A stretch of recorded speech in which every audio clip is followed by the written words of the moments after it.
Good morning, Flagler County. I'm Rich Carroll. You're listening to Flagler's Morning News on Thursday, June 1st. The median payment for ad valorem tax is $1.46 per day, which is less than a cup of coffee. That's Mayor David Alfin talking about property taxes in Palm Coast. I would challenge anyone to find another city that offers as many amenities or opportunities for recreational enjoyment and safety. Remember, Palm Coast being the second safest city in the entire state of Florida, to do that for that same $1.46. Alfin was among those on council who recently voted for a 75% increase in stormwater fees over the next 5 years. Starting October 1st, that would amount to a $6 increase per month. Alfin says the service is worth it. And I would ask you, how many homes have flooded? And the answer would be next to none. So the system has protected our homes. People do complain about, for example, swales. Now, they may not be what you care to look at most every single day, but they have kept the water out of your front door, which is incredibly important. Alfin recognized the importance of the community's role in questioning the council's approach to budget management. I think we should be challenged, not just during budget cycle, but every day, to make sure that we are as efficient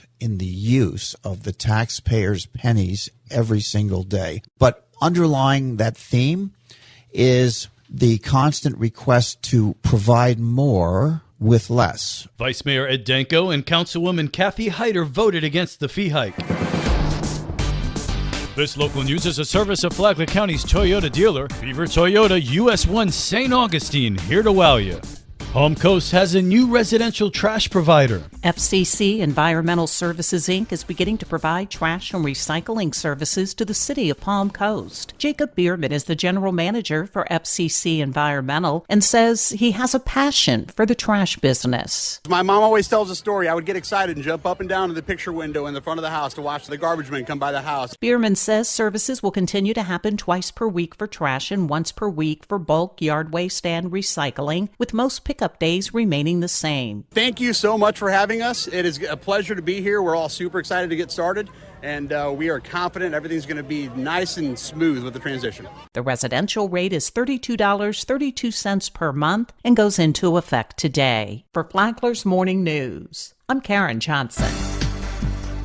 The Flagler County Sheriff's Office adds deputies to its motors unit. Sheriff Rick Staley was asked why the additional deputies were added. As everyone is noticing, our roads are getting very congested. As the third fastest growing county in the state of Florida, this is only going to become more problematic. As a result, I've increased our motors unit by an additional 3 deputy sheriffs, for a total of 8 deputy sheriffs on motorcycles. The motorcycle unit has had the same number of deputies for over a decade. The community has grown significantly since then, and one of the biggest complaints we get for quality of life is traffic complaints. We're hoping that these additional motormen will help make our streets safer for all drivers, but I encourage every driver to follow Florida traffic laws so you don't meet one of our new deputies on a motorcycle. Residents are encouraged to report any traffic-related concerns to the Sheriff's Office. For Flagler's Morning News, I'm Rich Patrick.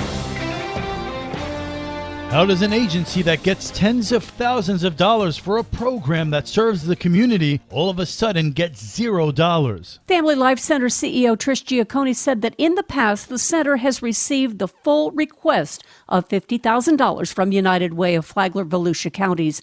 So what could have gone wrong this time? There may have been a technical glitch in the application process. Our end showed that we submitted a full 100% complete grant application. Their end says we didn't. Giacconi said that she's heard there were missing responses on the application, but that nobody at United Way reached out to her to fix them after their years-long relationship. She said that whatever happens, she will not be getting the funding for the domestic violence shelter on July 1st.